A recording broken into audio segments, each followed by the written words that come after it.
The pregnancy test sits on the bathroom counter like a bomb waiting to detonate. 2 pink lines. Definitive. Final. Sarah Mitchell's hands tremble as she stares at it, her daughter's bedroom door closed just down the hall. Emma is only 15. 15. The number echoes in Sarah's mind like a death knell. She can hear her daughter crying softly through the walls, not the dramatic teenage tears over a breakup or a failed test, but something deeper, more primal. The sound of a child who knows her childhood is over. Sarah's legs give out, and she sinks onto the cold tile floor, the test still clutched in her white-knuckled grip. Her mind races through impossible calculations. When? How? With whom?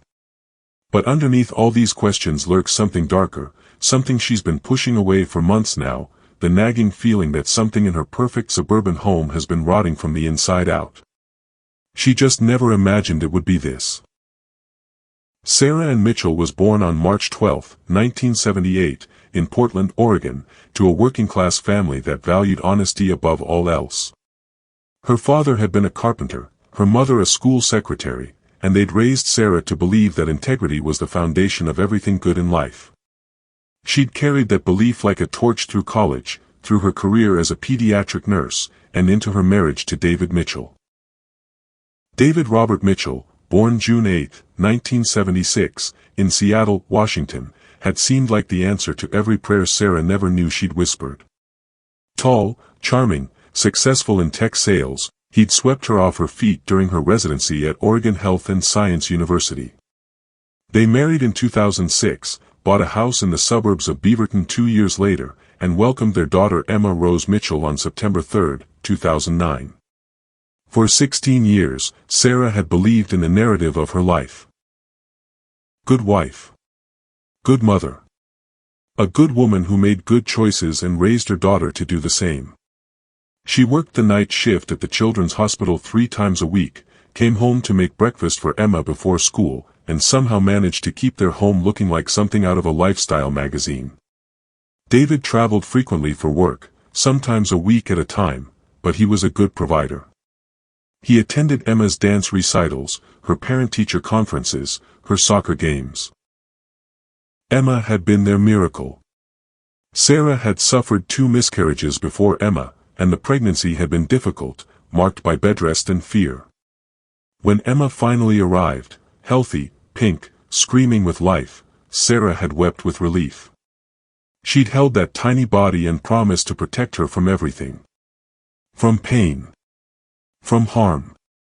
From the cruelties of the world. Now, 15 years later, Sarah sits in her daughter's bedroom while Emma sleeps fitfully under sedation. The doctor had prescribed something mild after Emma's panic attack. The room still holds traces of childhood, stuffed animals on a shelf, a poster of some boy band Sarah can't name, sparkly pillows on the bed. But there are adult things too now. Makeup scattered across the dresser. A laptop. A phone that buzzes constantly with messages Emma guards like state secrets. Sarah runs her hands through her hair, feeling the gray roots she's been meaning to dye. She's 46, exhausted in a way that sleep can't fix, and her daughter, her baby, is pregnant. The word feels obscene. Emma is a sophomore in high school. She has braces. She still asks Sarah to make her chocolate chip pancakes on Sunday mornings. Who? Sarah whispers to the empty room. Who did this to you? Because that's what it is, isn't it? Someone did this to her daughter. Emma isn't sexually active by choice, Sarah would have known. They'd had the talks. Sarah had been open, non-judgmental, the kind of mother who promised that Emma could come to her about anything. And yet, the house settles around her with creaks and sighs. It's 2 a.m., and David is away again, this time in San Francisco for a conference. He won't be back until Thursday. Part of Sarah is relieved. She needs time to process this, to figure out how to tell him that their daughter's life has just imploded. Another part of her feels desperately alone, abandoned in this crisis. She thinks about calling him now, but what would she say? The words feel too big for a phone call. Too catastrophic. Instead, she sits in the darkness of her daughter's room and tries to remember when things started to change.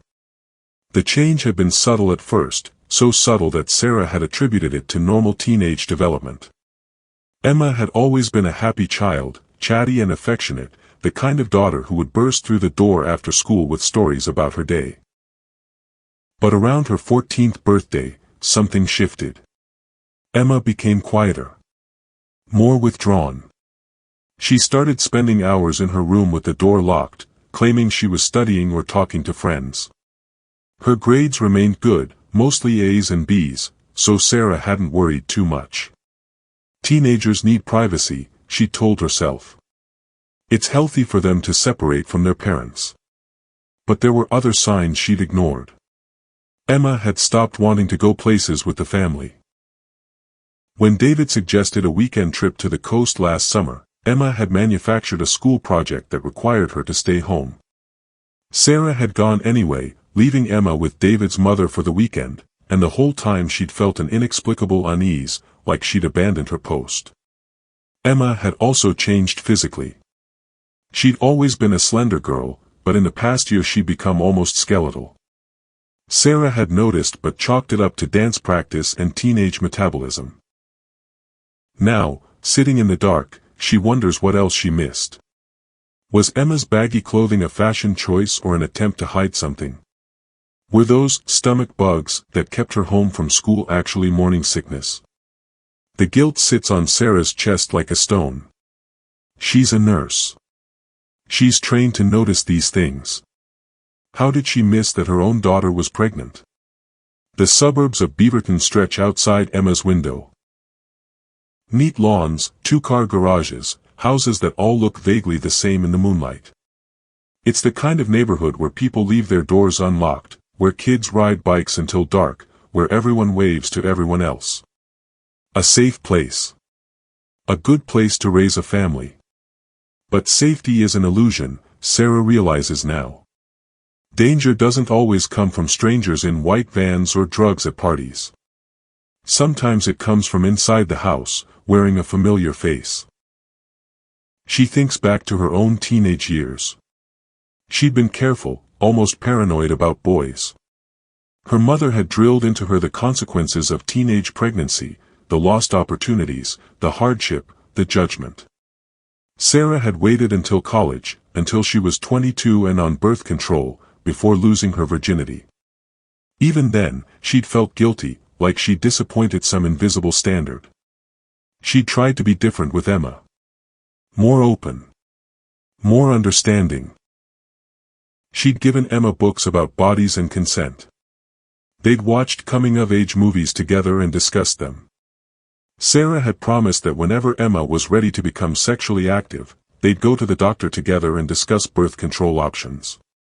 But Emma never came to her. Never asked.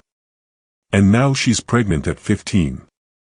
Sarah stands and walks to Emma's desk, running her fingers across the scattered papers and books. A geometry textbook. Notes in Emma's looping handwriting. A photo strip from the mall showing Emma and her best friend Zoe making silly faces. Zoe. Sarah grabs her phone and considers texting Zoe's mother, Karen. But what would she say? Has Zoe mentioned anything about Emma dating someone? Do you know if Emma has a boyfriend? The questions feel invasive and absurd. Sarah doesn't even know if Emma has been dating.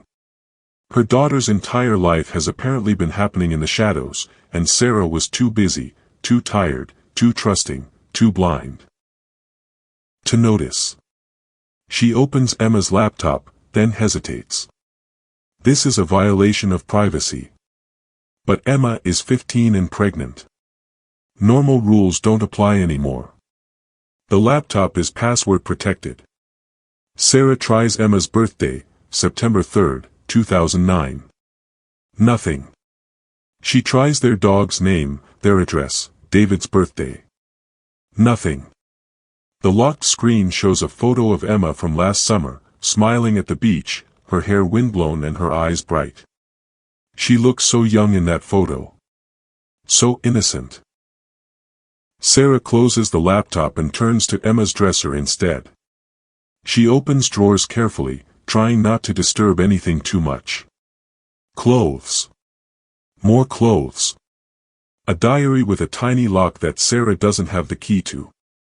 In the bottom drawer, beneath a pile of old t-shirts, Sarah's fingers brush against something papery.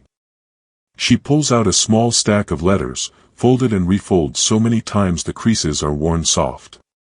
Her hands shake as she unfolds the first one. The handwriting is adult. Masculine. Confidence. My Emma, you looked so beautiful today. I can't stop thinking about you. I know we have to be careful, but God, I wish I could touch you all the time. I wish I could tell the whole world you're mine. Soon, baby. Soon we won't have to hide anymore. Love, D. D. Sarah's blood turns to ice. D, the letter is signed D. Sarah's mind spins through possibilities. Daniel. Dylan. Dominic. But she doesn't know any teenage boys with those names in Emma's life. Emma has male friends at school. Sarah has met a few of them at various school events, but none that Emma has dated, none that she's talked about with that particular dreamy tone teenagers get. She unfolds another letter, her heart hammering so hard she can feel it in her throat. Emma, I meant what I said last night. You're not like other girls your age. You're mature. Special. What we have is special. I know it's complicated, but love is always complicated. Age is just a number. What matters is how we feel about each other. I've never felt this way about anyone. Not even, well, that's not fair to talk about. This is about us. Always us.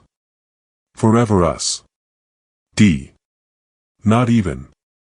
Not even who? Sarah's hands are shaking so badly she can barely hold the letters. There are 5 more, each one progressively more intimate, more possessive. They talk about secret meetings, about our special place, about being careful so she doesn't find out. She. Who is she? And why does this D need to be careful? Sarah reads the last letter, dated 3 months ago. My darling Emma, last night was perfect. You were perfect. I know you were scared, but I would never hurt you. I love you too much. You're mine now, completely mine. I'll take care of everything. I'll always take care of you. We'll figure out the future together. Maybe sooner than we think, we can stop hiding. Maybe sooner than we think, we can be a real family. Just you and me. D. 3 months ago. 3 months ago would be right around the time Emma got pregnant, if Sarah's calculations are correct. The doctor said Emma is approximately 12 to 13 weeks along. A real family. Just you and me. The words echo in Sarah's mind, and suddenly she's noticing other things. The expensive necklace Emma wore to school last month that she claimed she'd bought with babysitting money. The new iPhone that appeared on Emma's birthday, a gift from Zoe's family, Emma had said. The lingering smell of cologne in Emma's room sometimes, adult and expensive, not the cheap body spray teenage boys wear. Sarah stands abruptly, the letters falling from her hands like dead leaves. She needs air. She needs to think. She needs to. Her phone buzzes. A text from David, landing in SF, hotel Wi-Fi is terrible. Probably won't be able to call tonight. Give Emma a kiss for me. Love you. Give Emma a kiss for me. Something about those words makes Sarah's skin crawl, though she can't articulate why. She stares at David's message, at the small photo of him smiling that serves as his contact picture. He's handsome at 48, his hair just starting to gray at the temples, his smile still boyish and charming. She texts back, okay. Safe travels. Then she walks downstairs to David's office. David's office is his sanctuary, a room Sarah rarely enters unless she's dusting or looking for something specific. He works from home 2 days a week, and on those days the door stays closed, the sound of conference calls and keyboard typing filtering out into the hallway. The room smells like him, coffee, printer paper, and that expensive cologne he orders from Italy. His desk is neat, organized, everything in its place. 2 monitors sit dark and silent. A leather chair. Filing cabinets. A bookshelf filled with tech manuals and business books with titles like Closing the Deal and The Art of Negotiation. Sarah sits in his chair, feeling like an intruder. She's never snooped before, she's never had a reason to. Their marriage has been solid, stable. 20 years together, 18 of them married. They've had their rough patches like any couple, but nothing that couldn't be worked through. But now there's a pregnant 15-year-old daughter upstairs, and letters signed by someone named D, and an instinct Sarah can't name is screaming at her to look. To dig. To find the truth she suddenly, desperately needs. She opens his laptop, expecting it to be password protected like Emma's. But it opens immediately to his desktop. He must have left it on sleep mode before his trip. The screen illuminates her face in the darkness, casting shadows that make her look gaunt and ghostly in the reflection. She clicks on his email first. Work emails, mostly. Sales reports. Client communications. A thread about the conference he's attending. Nothing suspicious. She checks his browser history next. News sites. Work-related research. Amazon. Nothing. But then she sees a folder on his desktop labeled simply E. Emma. Her cursor hovers over it, her finger frozen on the trackpad. Part of her knows that once she clicks this, once she opens it, there will be no going back. Whatever is in this folder will change everything. She can feel it the way you can feel a storm coming, that pressure in the air that precedes lightning. She clicks. The folder opens to reveal subfolders, each labeled with dates going back 2 years. She opens the most recent one, dated last month. Photos. Hundreds of photos. The first one shows Emma smiling at the camera, lying on a bed Sarah doesn't recognize. She's wearing a t-shirt, one of David's t-shirts, Sarah realizes with dawning horror. The shirt is oversized on Emma's small frame, falling off one shoulder. Sarah clicks to the next photo. Emma was sleeping, her hair spread across a pillow. Intimate. Possessive. Next photo. Emma at the beach, the same beach trip where the photo on her laptop screen was taken. But this photo wasn't taken by Sarah. This photo was taken by someone who loved Emma. Someone who was framing her like something precious. Next photo. Emma is sitting at a restaurant, candlelight making her skin glow. She looks older in this photo, makeup carefully applied, her hair styled. She's wearing a dress Sarah's never seen before. Next photo. Emma in a bathroom mirror, taking a selfie. David's bathroom. Sarah recognizes the gray tile, the marble countertop. And in the reflection, barely visible, a figure in the doorway. A man's figure. Sarah's vision tunnels. Black spots dance at the edges of her eyes. She clicks to the next folder, the one dated a year ago. More photos. Emma looked younger, more childlike. Emma at 14. Emma smiling shyly at the camera. Emma holding a stuffed bear. Emma. The photo that breaks her shows Emma crying, mascara running down her cheeks, wearing nothing but a sheet. The expression on her daughter's face is one of devastation, of confusion, of a child who doesn't understand what's happening to her. Sarah slams the laptop shut and runs to the bathroom, where she vomits until there's nothing left but bile.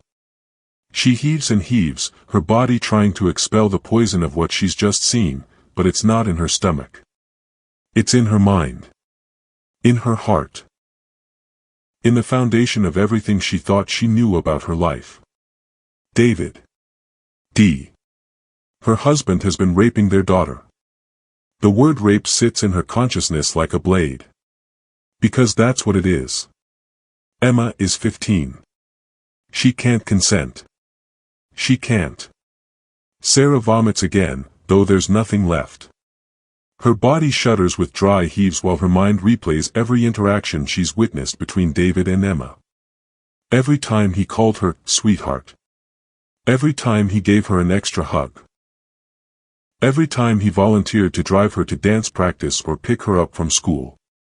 Every time Sarah worked the night shift and left them alone in the house. Oh God. Oh God. How many times had Sarah left them alone? Sarah doesn't remember walking back to David's office, but suddenly she's there again, the laptop open, forcing herself to look at every photo, every document. She needs to know. She needs to understand the full scope of this nightmare.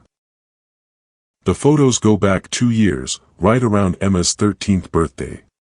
The early ones are almost innocent, Emma smiling at the camera, David, she assumes, taking pictures of his daughter. But then they progress. Emma in a bathing suit. Emma in her underwear. Emma. Sarah can't look at the later ones. Can't stomach them. She finds documents next. A journal David kept, documenting his relationship with Emma. She forces herself to read it, each word a knife. She's so beautiful. So perfect.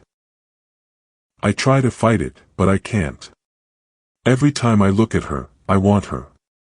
Is that wrong? She's mine. I made her. Doesn't that mean she belongs to me?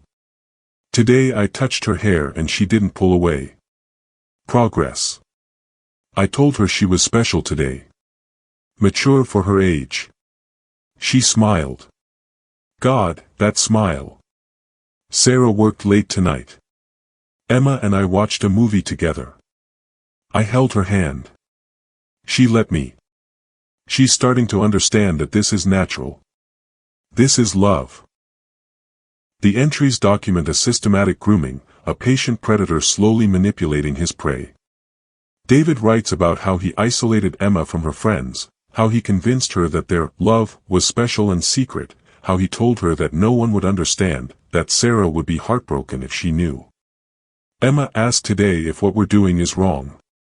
I told her that society has rules, but love transcends rules. I told her that people would judge us because they're small-minded, but that what we have is pure. She believed me. She trusts me. Further down, Sarah finds the entry from 3 months ago. I made love to Emma last night. She was scared at first, but I was gentle. I told her it would hurt a little, but then it would feel good. I told her this is what people who love each other do. Afterward, she cried, and I held her. I think she's starting to understand. She's mine now.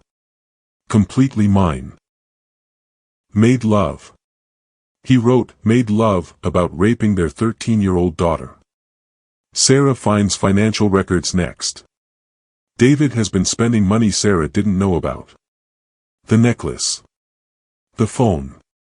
Dinners at expensive restaurants.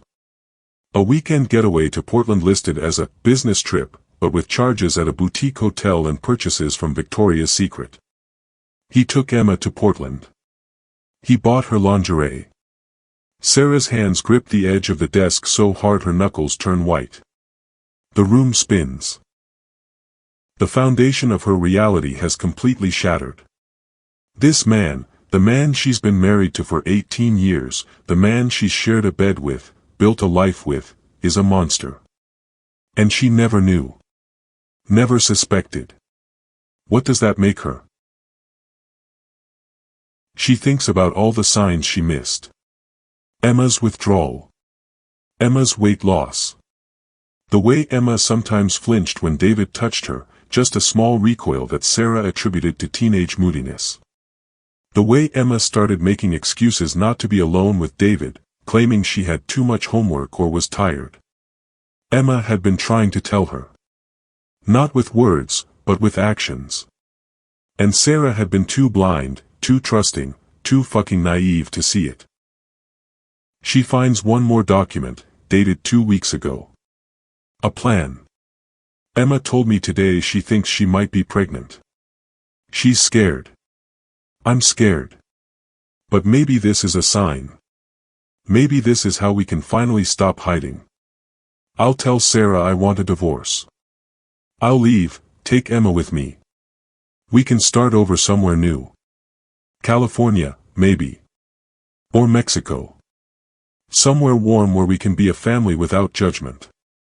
Emma said she doesn't want to leave Sarah, but she'll come around. She loves me. She has to love me. She's carrying my baby. Divorce. He was planning to leave Sarah and take Emma. Take his pregnant daughter, pregnant with his child, and disappear. Sarah's phone buzzes again. Another text from David, miss you both. Can't wait to get home. She stares at the message, at this man pretending to be normal, pretending to be a loving husband and father while he's actually been systematically destroying their daughter's life. Something inside Sarah hardens. The shock is being burned away by a rage so pure, so absolute, that it feels like a religious experience. Sarah sits in David's office as the sky outside begins to lighten with dawn, and something fundamental changes inside her. The woman who walked into this room hours ago, the woman who believed in her husband, who believed in the safety of her home, who believed the world was fundamentally good, that woman is dead. In her place is someone colder. Sharper. Someone who understands that evil doesn't announce itself with fanfare and warning signs. It wears a familiar face. It sleeps beside you. It kisses you goodbye in the morning. She thinks of Marcus Aurelius, whose meditations she'd read in college, the impediment to action advances action. What stands in the way becomes the way.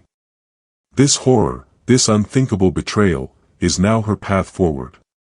She cannot go back to not knowing. She cannot unsee what she's seen. She can only move forward through it. She makes a list in her mind, cool and methodical despite the inferno raging in her heart. First, document everything. She screenshots every photo, every journal entry, every financial record. She emails them to herself from an account David doesn't know about. She backs them up to a USB drive hidden in her nursing bag. Evidence. Unassailable proof. Second, contact the authorities. But carefully. She needs to do this right. David is smart, manipulative. He'll have explanations, justifications. She needs the evidence organized, clear, irrefutable. Third, protect Emma. This is the most important thing. Emma is pregnant, traumatized, and probably doesn't even fully understand that she's been victimized. David has spent 2 years convincing her this is normal, this is love. Deprogramming will take time and professional help. Fourth, prepare for the fallout. Their lives are about to explode. Police. Courts. Media attention, possibly. Their neighbors, their friends, their family, everyone will know. Everyone will talk. Everyone will have opinions about how Sarah should have known, should have prevented this. Let them talk. Sarah stands and walks to the window. The sun is rising over the identical houses of their subdivision, painting everything gold and pink. It looks beautiful. Deceptive. Like everything else in her life. She thinks about her childhood, about her father teaching her to hammer nails straight and true. When you're building something, he'd said, you need a solid foundation. Otherwise the whole structure will collapse eventually. Her life's foundation was built on a lie. On a predator wearing the mask of a good man. It's already collapsed. Now she needs to build something new from the rubble. Something harder. Something that can't be broken. She remembers another Stoic principle, this one from Epictetus, it's not what happens to you, but how you react to it that matters. She didn't choose this. Emma didn't choose this. David chose this. He made these decisions, took these actions, destroyed these lives. But Sarah gets to choose what happens next. She will not fall apart. She will not collapse. She will not give David the satisfaction of destroying her too. She will be steel. She will be stone. She will be the wall that stands between her daughter and this monster, and she will not break. Emma needs her to be strong. Emma needs her to be clear-headed and competent and fierce. So that's what Sarah will be. She allows herself one moment, just one, to grieve for the life she thought she had. For the husband who never actually existed. For the innocence Emma lost. For the mother she was before tonight, who believed she could protect her child from everything. Then she locks that grief away in a box in the corner of her heart and gets to work. Wednesday morning arrives. Sarah hasn't slept. She's spent the hours between discovering David's crimes and sunrise making calls, sending emails, setting pieces in motion. She contacted a detective at the Beaverton Police Department, a woman named Detective Jennifer Ramirez who specializes in sexual assault cases involving minors. She sent the evidence. All of it. Detective Ramirez is coming to the house this afternoon to take Emma's statement. Sarah also called a lawyer, a trauma therapist who specializes in child sexual abuse, and her own sister in Seattle who agreed to come down immediately. Emma woke up an hour ago. Sarah sat on the edge of her bed and told her, as gently as possible, that she knew. That she'd found the photos and letters. That she knew about David. Emma's reaction was worse than Sarah anticipated. She didn't break down in relief. She defended him. "You don't understand," Emma sobbed, her young face streaked with tears. "He loves me. We love each other. It's not what you think." "Baby, you're 15, Sarah said, her voice breaking despite her intention to stay strong. "What he did to you, what he's been doing, it's not love. It's abuse. It's rape. Don't call it that." Emma screamed. "You're just jealous. You're just mad because he chose me over you." The words hit like bullets, but Sarah forced herself to remain calm. This was the grooming talk. This was David's voice coming out of Emma's mouth. He'd spent 2 years twisting her daughter's understanding of love, of consent, of her own worth. "I'm not mad at you," Sarah said quietly. "I'm not angry with you at all. You didn't do anything wrong. What happened to you is not your fault." But Emma wouldn't listen. She screamed and cried and said things designed to hurt, to push Sarah away. Eventually, exhausted, she fell back asleep.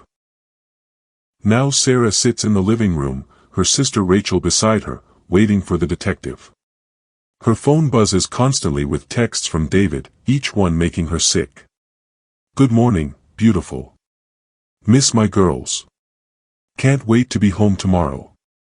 Tell Emma I love her." Sarah hasn't responded. She doesn't trust herself to communicate with him without revealing that she knows. The detective advised her to act normal, but how is she supposed to act normal? How is she supposed to pretend everything is fine when her entire world has revealed itself to be a house of horrors? Rachel holds her hand. They haven't spoken much, what is there to say, but her presence is grounding. "I should have known," Sarah whispers. "I'm her mother. I should have protected her." "He's a predator," Rachel says firmly.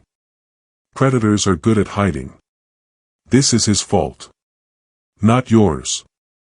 But Sarah can't quite believe that. Not yet. Maybe not ever. Detective Ramirez arrives at 2 p.m. sharp. She's in her 40s, black, with kind eyes that have seen too much. She sits across from Sarah and explains the process. They'll need Emma's statement. They'll need a medical examination. They'll arrest David when he returns home tomorrow. "We'll be there when he arrives," Detective Ramirez says. "We'll take him into custody immediately. I need you and Emma to be somewhere else, somewhere safe. Do you have a family you can stay with?" My sister's place in Seattle, Sarah says. We can go there. Good. Pack a bag for both of you. Essentials only. Once we arrest him, things are going to move very fast. Emma gives her statement that afternoon. Sarah sits beside her, holding her hand while Emma speaks in a monotone about how it started. How he told her she was special. How he said Sarah wouldn't understand. How he said this was their secret. Emma still doesn't call it rape. She still calls him Daddy and talks about how he said they'd be together forever. The therapist Sarah hired, Dr. Patel, explains gently that this is normal. She's been groomed for years.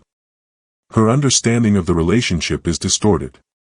It will take time and intensive therapy to help her process what really happened. By evening, everything is in place. The trap is set. Tomorrow, David will come home expecting his family. Instead, he'll find police officers and handcuffs and the end of the life he built on lies. Sarah packs 2 bags, one for her, one for Emma. She moves through her house like a ghost, touching things she may never see again. This house, where she thought she'd raised her daughter safely. This house, where unspeakable things happened while Sarah worked night shifts to help pay the mortgage. She packs Emma's stuffed animals, her favorite blanket. She packs their toiletries, their medications, and some clothes. She packs the positive pregnancy test, evidence for the police. As night falls, Sarah sits in Emma's room one more time. Emma is asleep again, curled into herself, one hand resting on her still flat stomach.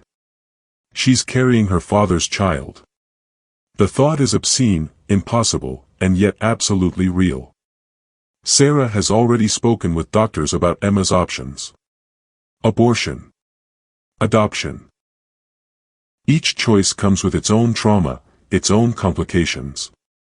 But that's a decision for later, when Emma has had time to process, to heal, to reclaim her own mind from David's poison. For now, Sarah simply sits and keeps watch over her daughter, the way she should have been watching all along. Thursday morning. David's flight lands at 11 a.m. Sarah and Emma are supposed to be at school and work respectively, but instead they're driving to Seattle, Rachel at the wheel. Sarah watches Beaverton disappear in the rearview mirror and wonders if she'll ever go back. Detective Ramirez texts at 11:45, he's arrived at the house. Officers in position. Sarah imagines it, David pulling into the driveway, surprised to see police cars. Confused. Then defensive.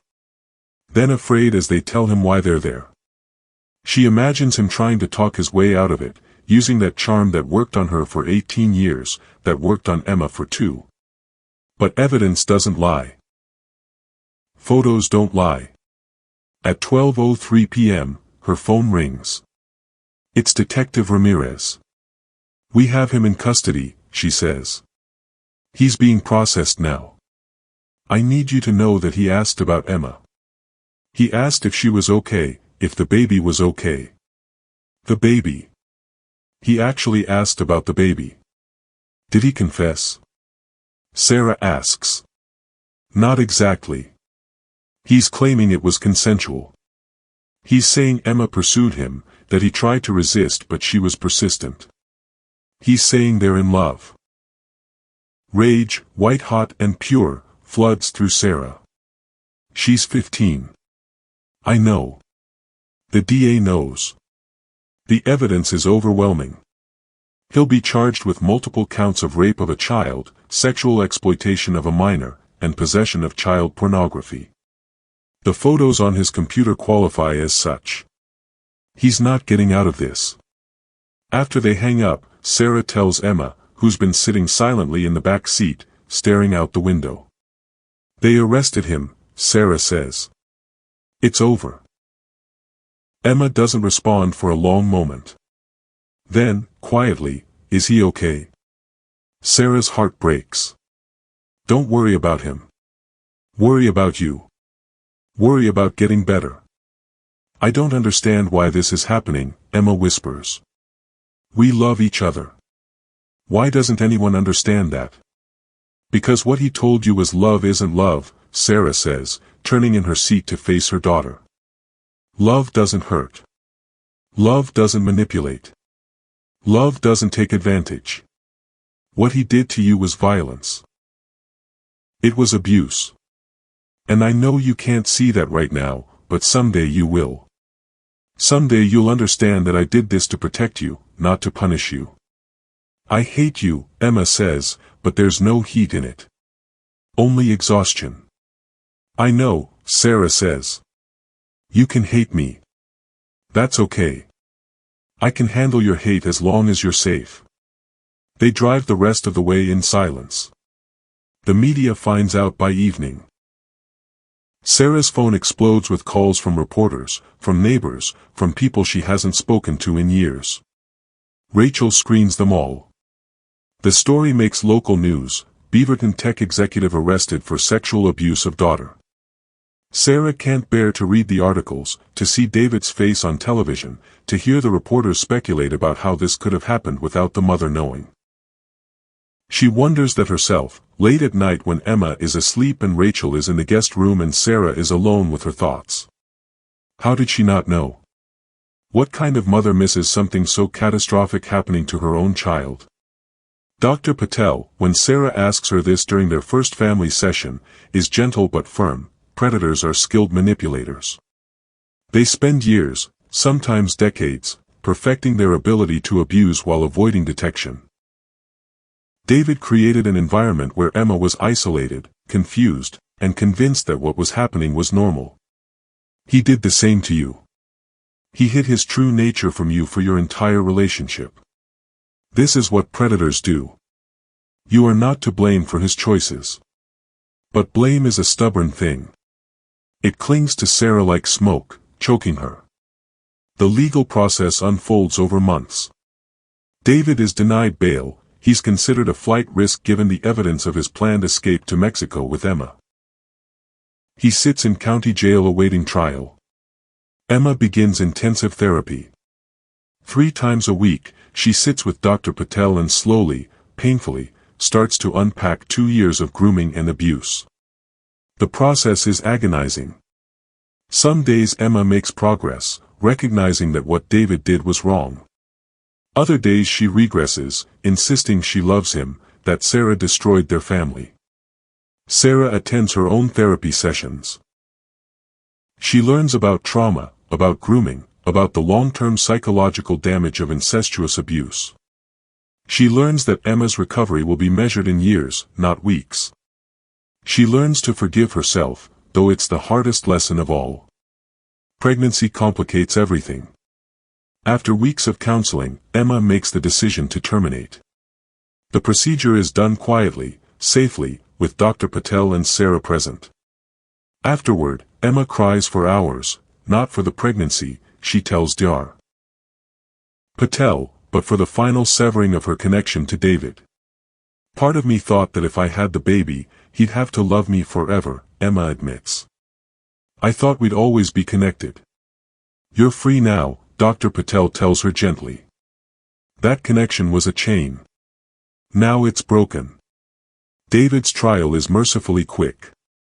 His lawyers try to claim Emma was a willing participant, that she initiated the relationship. The prosecution destroys that narrative with the journal entries, the photos of 13-year-old Emma, the financial records showing David's systematic grooming. He's convicted on all counts. The judge sentences him to 40 years in prison. In the courtroom, Emma reads a victim impact statement. She's 16 now, still fragile but stronger than she was. You told me you loved me, she reads, her voice shaking but clear. You told me I was special. You told me we were soulmates. I believed you because you were my dad. You were supposed to protect me. Instead, you hurt me in ways I'm still trying to understand. You took my childhood. You took my innocence. You took my ability to trust. But you didn't take everything. I'm still here. I'm still fighting. And I'm going to heal. Not for you. For me. David doesn't look at her. He stares at the floor, his shoulders slumped, the charming mask finally shattered. Sarah watches from the gallery, Rachel's hand in hers, and feels something shift. Not relief, the damage is too vast for relief. But perhaps the first breath of air after drowning. The first hint that someday, somehow, they might be okay. A year later, Sarah sits on Rachel's porch in Seattle, watching Emma play with Rachel's dog in the backyard. Emma is 17 now, in therapy twice a week, attending a new school where nobody knows her story. She smiles sometimes, not often, but sometimes. She's made a friend. She's thinking about college. The house in Beaverton sold. Sarah couldn't go back there, couldn't sleep in that bedroom, couldn't walk those halls. She and Emma moved to Seattle permanently, starting over in a place where the past doesn't haunt every corner. Sarah transferred to Seattle Children's Hospital. She still works night shifts sometimes, but she's careful now. Watchful. She knows that darkness can wear familiar faces. She thinks often about the woman she was before that night, the woman who trusted too easily, who believed the world was fundamentally safe. That woman is gone, and Sarah mourns her sometimes. But in her place is someone harder, wiser, less naive. Someone who looks at the world with clear eyes. She's learned that you can do everything right and still have your life shattered. You can be a good mother, a faithful wife, a careful person, and evil can still find its way into your home.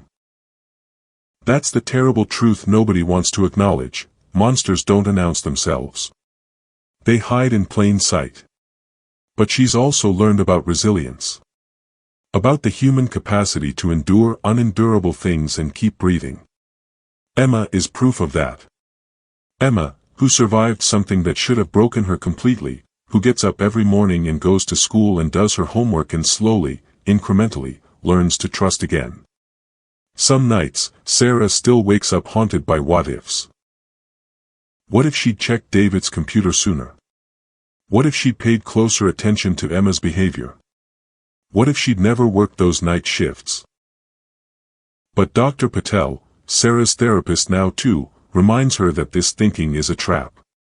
You can't what-if your way out of trauma, she says. You can only walk through it. So Sarah walks. One day at a time. One breath at a time. She holds Emma when Emma lets her. She goes to therapy. She rebuilds her life from rubble and ash and somehow finds moments of light in the darkness. Marcus Aurelius wrote, "The universe is change, our life is what our thoughts make it." Sarah's universe changed irrevocably that night when she opened David's computer. But her life, what she makes of it going forward, that's still hers to determine. She chooses survival. She chooses healing. She chooses to believe that she and Emma can build something new from these ruins. Something stronger. Something that can't be so easily destroyed. In the backyard, Emma laughs at something the dog does, and the sound is like light breaking through clouds. Small. Fragile. But real. Sarah holds on to that sound like a lifeline and thinks, we're going to make it. Somehow, we're going to be okay. This story is one of the hardest I've ever had to tell, not because of the darkness in it, but because it reflects a truth we don't want to face, that predators often hide in the most trusted places. That abuse can happen in homes that look perfect from the outside. That mothers can be deceived just as thoroughly as their children. But it's also a story about survival. About the strength it takes to face unbearable truth and keep moving forward. About the fierce, protective love that drives a mother to dismantle her entire life to save her child. If this story resonates with you, if you've survived something similar or know someone who has, please know, it's not your fault. The predator is always responsible for their choices. Always. What would you have done in Sarah's position? How do you think Emma will continue to heal? What does justice really look like in cases like this? Share your thoughts below. Let's start a conversation about protecting children, recognizing grooming behavior, and supporting survivors. If you found this story impactful, please like and subscribe. These are the stories that need to be told, even when, especially when, they're hard to hear.